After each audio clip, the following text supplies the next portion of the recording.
Guys, welcome back to our channel. ముందుగా అందరికీ శ్రీకృష్ణ జన్మాష్టమి శుభాకాంక్షలు. మా ఇంటిలో కృష్ణాష్టమి ఎలా సెలబ్రేట్ చేసుకున్నాను అన్నది మీకు ఈ వీడియోలో అయితే చూపిస్తాను. ముందుగా బ్యాక్గ్రౌండ్ సెట్ చేసుకోవడానికి ఈ ప్లేస్ని అయితే నేను చూస్ చేసుకున్నా. ఇక్కడ నేను బుక్స్ అయితే పెట్టుకుంటాను. సో ఆ బుక్స్ కవర్ చేయడానికి నా దగ్గర ఉన్న చున్నీలు అయితే యూస్ చేసి ఇలా అయితే పెట్టాను. అండ్ అలాగే నా దగ్గర ఉన్న మామిడి తోరణాలతో ఆర్టిఫిషియల్వి అయితే ఫ్లవర్స్ ఉన్నాయి. సో వాటితో తోరణం కింద అయితే నేను ఇలా సెట్ చేసుకున్నా. అండ్ అలాగే ఆల్రెడీ నేను ఇల్లంతా ఒకసారి మాప్ పెట్టాను.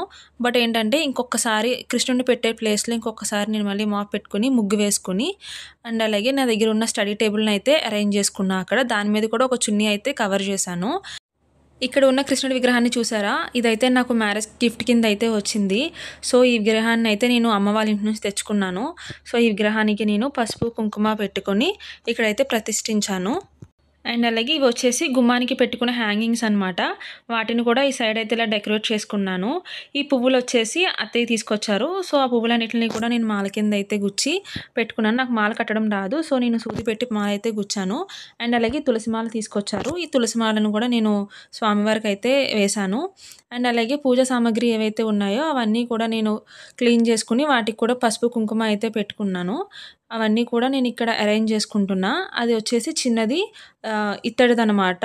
ఆవు దూడ ఉంటాయి. సో కృష్ణుడికైతే ఆవు దూడ అంటే ఇష్టం కాబట్టి వాటికి కూడా నేను పసుపు కుంకుమ పెట్టుకున్నా.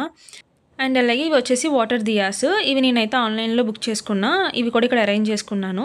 నెక్స్ట్ వచ్చేసి ఇవి కృష్ణుడి పాదాలు అనమాట. వీటిని నేను బియ్య పిండితో అయితే వేసుకున్నాను. వాటికి కూడా పసుపు కుంకుమ పెట్టుకున్నా. ఇక్కడ ఆల్రెడీ ముందుగానే అన్ని అరేంజ్ చేసుకున్నా కాబట్టి దీపాన్ని అయితే వెలిగించాను. దీపాన్ని ఎప్పుడూ కూడా అగ్గిపుల్లతో వెలిగించకూడదు అంటారు. అందుకనే నేను ఇక్కడ అగరబత్తిని వెలిగించి దీపాన్ని అయితే వెలిగించాను. అండ్ అలాగే నేను ఇక్కడ వచ్చేసి ప్రసాదాలు అయితే చేశాను. ఒకటి నార్మల్ ప్రసాదం ఉంటుంది కదా, నూకతో చేస్తారు కదా, ఆ ప్రసాదము. అండ్ అలాగే కృష్ణుడికి అటుకులు, బెల్లం అండ్ అలాగే పప్పు వేసి పెడతారు కాబట్టి ఆ ప్రసాదం. ఈ రెండు అయితే కృష్ణుడికి నైవేద్యంగా సమర్పించాను. అండ్ అలాగే పూజ కూడా చేసుకున్నాను. పసుపు కుంకుమ అక్షింతలు అన్నీ వేసి ధూపం అన్నీ చూపించి కృష్ణుడికి అయితే పూజ అయితే చాలా మంచిగా చేసుకున్నాను. బాగా జరిగింది. మార్నింగ్ నుంచి ఇంత డెకరేట్ చేసుకొని మంచిగా పూజ చేసుకుంటే చాలా హ్యాపీగా అనిపించింది. నెక్స్ట్ ఇయర్ ఇంకా మంచిగా చేసుకోవాలి అని చెప్పేసి కోరుకున్నా. ఇక టెంకాయ అయితే కొట్టేసి స్వామివారికి అయితే నైవేద్యం పెట్టేశాను. అండ్ అలాగే అరటిపళ్ళుతో తాంబూలం కూడా పెట్టేశాను. సో ఇలా నా పూజనైతే బాగా కంప్లీట్ చేసుకున్నా. లాస్ట్ అండ్ ఫైనల్ హారతి ఇచ్చేసాను. హారతి ఇచ్చేసి స్వామివారికి మంచిగా నైవేద్యం అవన్నీ సో నా పూజ అయితే ఫైనల్గా చాలా బాగా కంప్లీట్ అయింది. ఈ వీడియో మీకు నచ్చితే నా ఛానల్ని సబ్స్క్రైబ్ చేసుకోండి. Thank you for watching.